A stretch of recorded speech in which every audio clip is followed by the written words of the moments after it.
क्योंकि वहां से क्वेश्चन एमसीक्यू के बनेंगे, 5-10 मार्क्स के क्वेश्चन अपन लोग इजीली सॉल्व कर लेते हैं।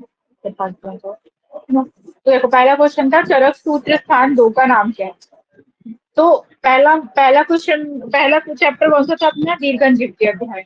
हर संहिता का फर्स्ट और लास्ट चैप्टर वो हमको बहुत अच्छे से ध्यान रखना होता है, तो ये चीज ध्यान रखना। चरक संहिता का पहला चैप्टर है दीर्घन द्वितीय अध्याय, और अभी हमने अष्टांग हृदय पढ़ते हैं फर्स्ट ईयर में, उसका पहले चैप्टर का नाम है आयुष कामी है। अष्टांग संग्रह का भी पहले चैप्टर का नाम आयुष कामी है। तो ये हो गया। तीन मेन संहिता होती है, चरक, सुश्रुत और बागभट, है ना। तो बागभट बता दिए, चरक बता दिए, सुश्रुत का और याद रख लो वेदोत्पत्ति अध्याय, जब पढ़ोगे तो ध्यान रहेगा, बट ये हमारे लिए जनरल बेसिक होना चाहिए। फिर चरक सूत्र दो कौन सा है, तो अपामार्ग टंडुली अध्याय। सेकंड क्वेश्चन, अपामार्ग का क्या अंग उपयोग में लिया जाता है। तो ये क्वेश्चन बहुत लोगों ने गलत किए हैं। चैप्टर का नाम ही है अपामार्ग टंडुलिये, तो मैंने जब चैप्टर मार्क करा दी थी तब भी लिखवाई थी। फिर श्लोक नंबर जब हम थर्ड देखते हैं तो उसमें उसके सामने लिखा हुआ है अपामार्गस्य बीजानी, यानी थर्ड नंबर श्लोक की स्टार्टिंग हो रही है अपामार्गस्य बीजानी से। तो यहाँ पर टंडुल का अर्थ बीज होता है, ठीक है। तो संस्कृत में टंडुल बोलेंगे, हिंदी में बीज बोलेंगे। तो आंसर क्या जाएगा, बी एंड सी बोथ। फिर चरक सूत्र दो में किस प्रकार के द्रव्यों का वर्णन है। तो मैंने ही बताई थी, चरक सूत्र दो में अंतः परिमार्जन और चरक सूत्र तीन में बहिर्परिमार्जन द्रव्यों का वर्णन है। अंतः परिमार्जन मतलब क्या, जिनको हम इंटरनली या ओरली ग्रहण करते हैं, है ना, इंटरनल यूज में लेते हैं। तो अपमार्जन के अध्याय में अपन क्या बना रहे थे, यवागु बना रहे थे, और यवागु क्या करते हैं हम लोग, पीते हैं। तो यहाँ पर ये होगा। जब चैप्टर नंबर थर्ड पढ़ते हैं तो उसमें बहिर्परिमार्जन द्रव्य यानी लेप वगैरह अपन बनाते हैं जो एक्सटर्नली यूज करते हैं ना। तो ये चीज दोनों ध्यान रखनी है हमको कंपेरेटिवली। फिर आता है पंचकर्म शब्द का सर्वप्रथम उल्लेख चरक संहिता में कहाँ मिलता है। बहुत बार पूछा गया क्वेश्चन है। जब तुम लोग श्लोक नंबर 14 देखोगे इसका, तो श्लोक नंबर 14 में लिखा हुआ है लास्ट में, संग्रह पांचकर्मिक, यानी पंचकर्म वर्ड का सर्वप्रथम वर्णन चरक संहिता में सूत्र स्थान दो में मिलता है शब्द का, है ना। डिटेलिंग वर्णन कहाँ मिलता है, तो वो अपन सूत्र स्थान में पंचकर्म पूरा भरते हैं, कल्प और सिद्धि में। लेकिन नाम पहली बार चरक सूत्र दो यानी अपमार्ग संधि अध्याय में आया है। फिर आता है फिफ्थ क्वेश्चन, गौरवा शीर्षा शूले पीना श्रद्धा भेद के। श्लोक नंबर 6 देखो, उसको मार्क करवाई थी मैंने।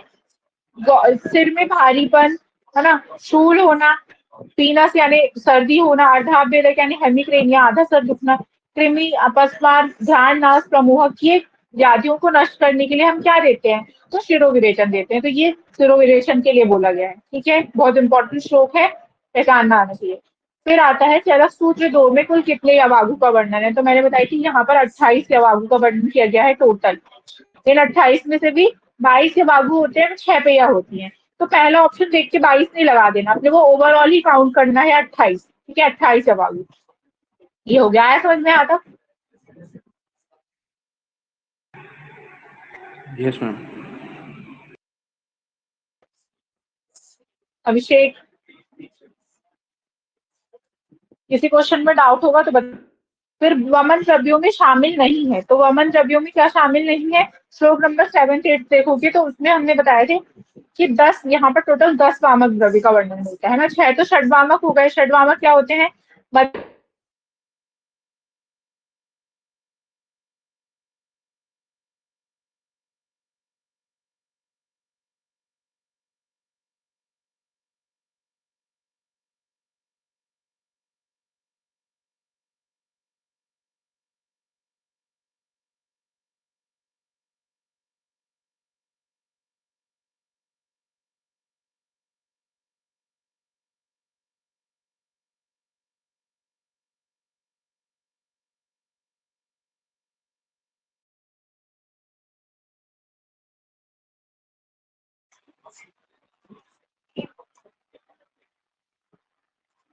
बोलो, हाँ चलेगा।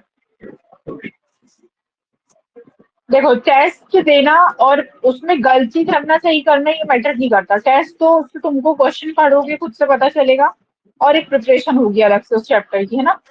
फिर क्वेश्चन नंबर 16, सोम राजी के क्वाथ से सिद्ध यवागु डैश नाशक होती है। आवाज आ रही है ना निकिता।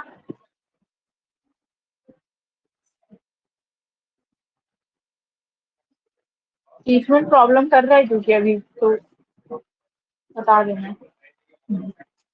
ठीक है। सोमराज्य से बनी अवागु नाशक होती है, तो ये चीज हमको बहुत अच्छे से याद रखनी है कि सोमराज्य से बनी अवागु क्या होती है, विषनाशक होती है। अब यहाँ पे क्या होता है, शिरीष वर्डात, शिरीष विशब्द नाम श्रेष्ठतम बोला गया है ना, पर यहाँ पर शिरीष नहीं है विशब्द में, ये चीज हमको इम्पोर्टेंट ध्यान रखना है। सोमराजी है, सोमराजी मतलब होता है बाकुची, तो बाकुची के पास से बनी अवागु जो है वो विषनाशक होती है। ये यहाँ पर एक इम्पोर्टेंट, बहुत ज्यादा इम्पोर्टेंट क्वेश्चन हो जाता है और गलत होने के चांसेस भी होते हैं। फिर श्लोक नंबर क्वेश्चन नंबर 17, इसमें श्लोक नंबर 25 में देखो, वराह नीरे अबाकु डैश मता, मतलब वराह मतलब होता है सुअर, तो सुअर के मांस से बनी हुई अबाकु क्या करेगी, तो ग्रहण करेगी, यानी मोटा करेगी। सुअर क्या होती है, मोटी होती है ना, तो ये हम ग्रहण या मोटे करने में यूज करते होते हैं, ये चीज हमको ध्यान रखनी है। ठीक है, तो ये कृष्टा नाशक बोल सकते हैं इस तरीके से, कृष्टा नाशक यानी दुबले को दूर करेगी। फिर नेक्स्ट इसी के आगे दिखा हुआ है, गवेदुक प्लस मधु से निर्मित दवा को शरीर का डैश करती है। गवेदुक मतलब होता है गेहूं। गेहूं किसी व्यक्ति को कुछ भी मतलब फैट वाली चीजें ना खिलाए, बस गेहूं से बनी हुई चीज और मधु खिलाएंगे, तो वो थोड़े दिन खिलाए, मतलब थोड़े महीने थोड़े साल खिलाएंगे तो कर्षण करेगी बॉडी का, यानी दुबला करेगी। तो गेहूं से बनी हुई चीज यदि मधु के साथ खिलाते हैं तो कर्षण करती है। ये दोनों चीज एक साथ ध्यान रखनी है कि यदि मांस रस, सुअर का मांस रस वाली है तो क्या करेगी, ग्रहण करेगी, और यदि कवेदुक अन्य है तो क्या करेगी, वो कर्षण करेगी, है ना। ये हो गया। फिर श्लोक नंबर 26 में देखो, क्वेश्चन नंबर 19, सर्पिस मती बहुतिला डैश लवण में था। अब ये क्या करेगी, सर्पी मतलब होता है घी, बहुतिला मतलब तेल, तेल और घी ये क्या करते हैं शरीर में, स्नेहन होते, स्नेह द्रव्य है, महास्नेह में पढ़े थे हमने, है ना। तो इस शरीर में स्नेहन करेंगे, यानी यदि बहुत ड्राई है शरीर तो उसमें क्या करते हैं, उसका स्नेहन करते हैं। क्वेश्चन नंबर 20 ऑलमोस्ट सभी लोगों ने गलत किए थे। देखो, कुश आमलक से बनी अवागु क्या करती है, तो कुश एक प्रकार का क्या है, तिनका है, होता है, जैसे दूबा होता है ना उस तरीके से। तो तरण पंचमूल में अपन पढ़ते हैं कुश, काश, दर, भिक्षु, ये तो कुश से, ये क्वेश्चन यदि गलत हुआ तो उसको अपनी डायरी में नोट करना और ये अच्छे से लिख लो कहीं पे भी कि कुश क्या होता है, सूखी होती है, एकदम घास होती है ना। आंवले के साथ यदि हम उसका प्रयोग करते हैं तो शरीर में रूक्षता लाती है, यानी किसी के बॉडी में बहुत ज्यादा स्नेह है, कोई किसी लोगों की बॉडी होती है ना एकदम ऑयली ऑयली टाइप की, बहुत ज्यादा चिपचिपी सी, उसको दूर करने के लिए हम कुश और आमलक से बनी अवागु यूज करते हैं। तो ये चीज गलत नहीं होनी चाहिए। इसका आंसर जाता है रूक्षण। ठीक है, इसका आंसर रूक्षण जाएगा। क्वेश्चन मैंने पता नहीं किसके से स्क्रीनशॉट ली हूँ, तो ध्यान रखना, इसका आंसर जाएगा रूक्षण। देखो श्लोक नंबर 26 में दिया हुआ है आगे का ना, कुश आमलक निरयु है, श्याम का नाम विरूक्षण। ये बात याद रखना कि कुछ आमलक वाली या बागु जो होती है रूक्षण करती है शरीर का। फिर क्वेश्चन नंबर 21, इसमें लिखा हुआ है श्लोक नंबर 27 में देखो, दश मूल साधित यवागु का प्रयोग किसमें करते हैं, तो श्वास काश में जब किसी को सर्दी खांसी बहुत ज्यादा हो जाती है या प्रॉब्लम है, अस्थमा वगैरह की प्रॉब्लम है, तो उसमें दशमूल का प्रयोग करते हैं, क्योंकि क्या क्या करती है, बात का शमन करती है ना। तो दशमूल साधित यवागु का श्वास काश में यूज करते हैं, तो ये चीज बहुत अच्छे से याद रख लो। अब यहाँ पे ही हमको ये चीज ध्यान आ जानी चाहिए कि हम पंचमूल का कहाँ यूज कर रहे थे, पंचकोल का कहाँ यूज कर रहे थे, एक साथ। ठीक है, फिर श्लोक नंबर 22, यम के मदिरा सिद्धि डैश रोजाभार, इससे क्वेश्चन बहुत बार बनता है। यमक यानी दो स्नेह को मिला दो, या घृत तेल को, या तेल मज्जा को, या घृत मज्जा को, घृत वसा को, जब यदि महास्नेह में से किसी दो चीज को मिला देते हैं एक साथ तो उसको यमक बोलते हैं। जब यमक को हम मदिरा, जिसमें मदिरा में विसर्ज करके देते हैं तो वक्पाशय यानी पेट के दर्द को दूर करती है। तो इससे बहुत बार क्वेश्चन बन चुका है और भूलने वाली चीज भी है, तो इसको अच्छे से मार्क कर लो। फिर क्या होता है, श्लोक नंबर 29 देखो, उसमें लिखा हुआ है, क्षार चित्रक हिंगू अम्ल वेतस भेदनी मता। यार भेदन मतलब क्या होता है, जो शरीर में कॉन्स्टिपेशन है किसी को ना, तो मल को भेद कर शरीर से बाहर निकाले। तो क्षार चित्रक हिंगू ये सब क्या करते हैं, शरीर का डाइजेशन फायर को बढ़ाएंगे, डाइजेस्टिव फायर को, और मल को बाहर निकालेंगे। तो ये हमको याद रखना है, भेदन होती है। ठीक है, तो इसी के आगे दिया हुआ है, अभ्या पिपली मूले विश्वेर्वात अनुलोम, यानी अभ्या पिपली मूल विश्व मतलब सुंठी होता है, इसका यदि हम उपयोग करते हैं तो यवागु बात का अनुलोमन करती है, यानी यदि गैस पास नहीं हो रही है किसी को, है ना, तो उसको वो सही करेगी, बात का अनुलोमन करना। यहाँ से ये क्वेश्चन था। फिर आता है घृत व्यापत यवागु है, तो ये मैं उस दिन भी बता चुकी थी और उसको भी बहुत लोगों ने गलत किया कि श्लोक नंबर 30 देखो, यहाँ पे हमको कंफ्यूज नहीं होना है। यदि तक्र सिद्धा बोला है और तक्र पिण्याक सिद्धा बोला है, तक्र सिद्धा यवागु घृत में आएगी और तक्र पिण्याक सिद्धा होगी तेल व्यापक में। मैंने इसकी मीनिंग भी बताई थी। तक्र पिण्याक, पिण्याक वर्ड का मतलब होता है कि जब तिल है या फिर कुछ भी है, समझो समझो मूंगफली है ना, अपन ने उसका तेल निकाल लिया और जो भी वो बचा हुआ तेल निकालने के बाद उसका जो भी भूसा टाइप का बचेगा वो एक्सट्रैक्ट, उसको अपन पिण्याक बोलते हैं। कब बचेगा वो, जब उसका तेल निकल जाएगा। तो पिण्याक वर्ड तेल व्यापक में आता है, बहुत अच्छे से याद रखना। तक्र पिण्याक साधिता तेल व्यापक में, तक्र सिद्धा जो है वो घृत व्यापक में आएगा। क्लियर है?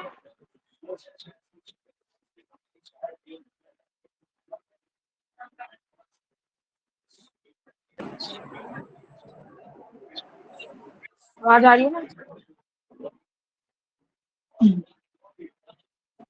एक तो ये हमारा, हाँ, ये दोनों क्वेश्चन यहाँ से लाखों बार पूछे गए हैं। तक्र सिद्धा और तक्र पिण्याक, क्योंकि कॉमन है और हम कंफ्यूज होते हैं। तो पिण्याक वर्ड को ही बस ध्यान रखो, बाकी ध्यान रखने की जरूरत नहीं। घृत तेल तो पहचान ही लोग इतने बार पढ़े हैं तो। पिण्याक वर्ड मतलब क्या होता है, जब किसी तेल वाली चीज से तेल निकल जाए उसका, तो जो भूसा बचेगा खाली एक्सट्रैक्ट, वो पिण्याक बोलते हैं। तो कब निकलेगा, जब तेल निकल जाएगा, है ना। तो ये चीज इससे याद रखनी। फिर श्लोक नंबर 31 में दिया हुआ है, जो अपना क्वेश्चन नंबर 27 है। विषम ज्वर में किसके मांस रस की यवागु यूज करते हैं? तो देखो, गाय का मांस रस, इसको ऐसे याद रखना कि गाय का मांस हम लोग जनरली नहीं खा सकता कोई भी इंसान, है ना। गाय का मांस रस खाना निषिद्ध है अपने उसमें। लेकिन कब खाएंगे हम, जो कोई विषम परिस्थिति क्रिएट हो जाए कि यार कुछ भी नहीं है खाने के लिए, भुखमरी आ गई, या फिर मान लो जो भी है, विषम कंडीशन में खाएंगे, तो विषम ज्वर नाशनी काव्य मांस रस में यूज होती है, बहुत इंपॉर्टेंट। अब हम इसके साथ ही क्या रिवाइज करेंगे कि वराहा का मांस रस हमने कहा पढ़े थे, वराह मांस किसमें यूज कर रहे थे, तो ब्राह्मणी यानी मोटा करने के लिए यूज कर रहे थे, है ना। तो यहाँ पर दोनों चीज हमको कंपैरेटिवली ध्यान रखनी है। फिर आता है श्लोक नंबर 28, सॉरी क्वेश्चन नंबर 28। श्लोक नंबर 31 का ये आगे वाला पार्ट है, इसको भी बहुत से लोगों ने गलत किए हैं। डैश शवानाम यम के पिपिल्या आमल के श्रता, ठीक है।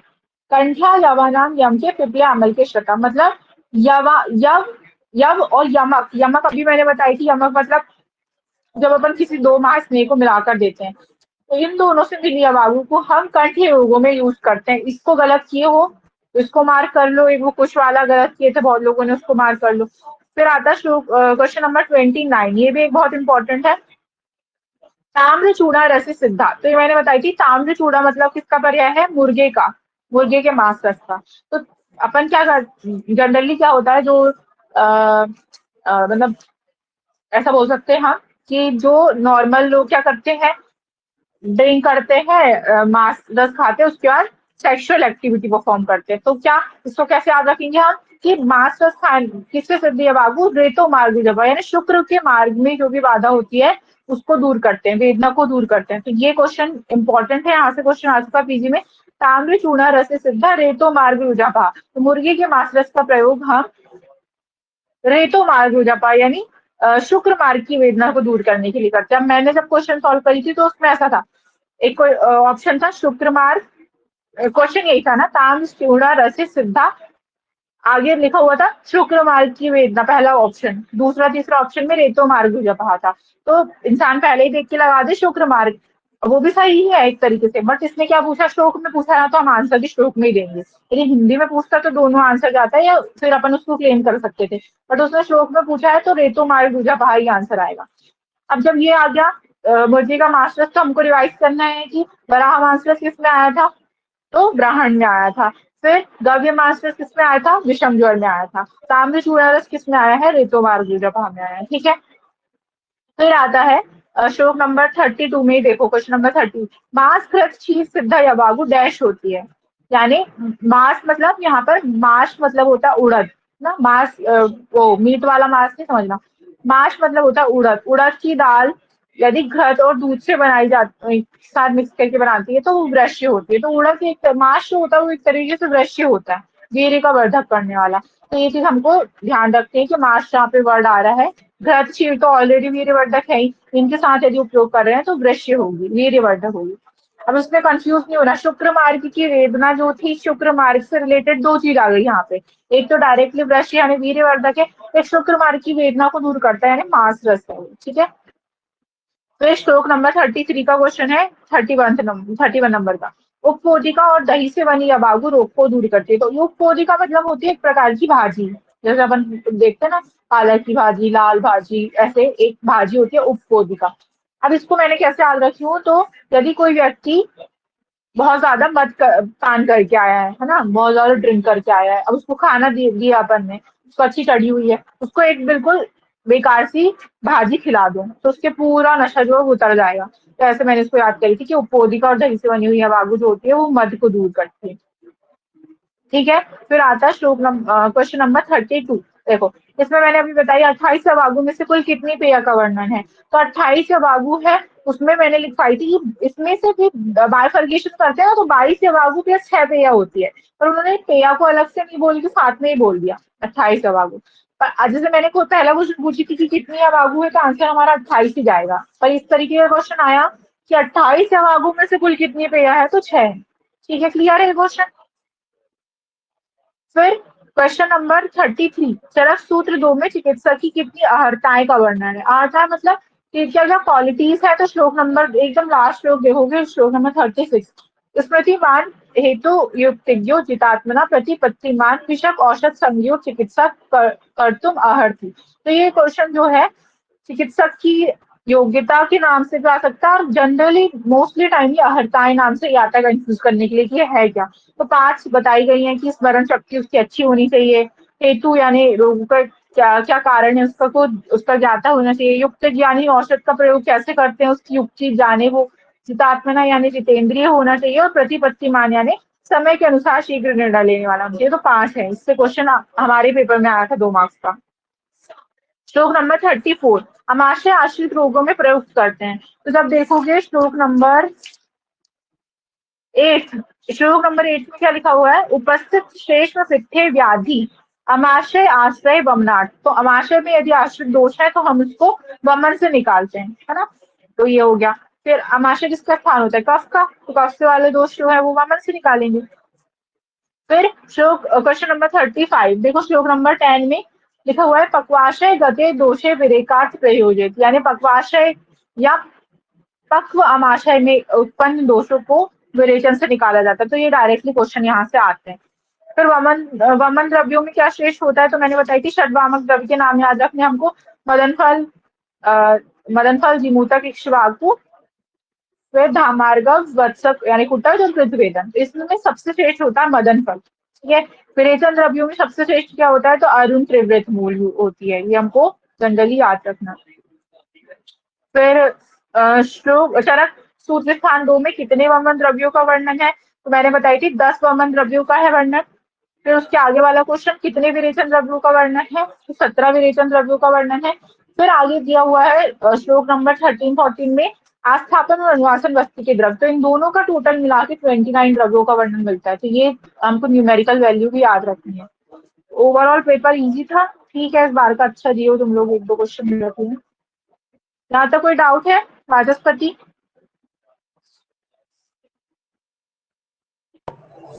No ma'am.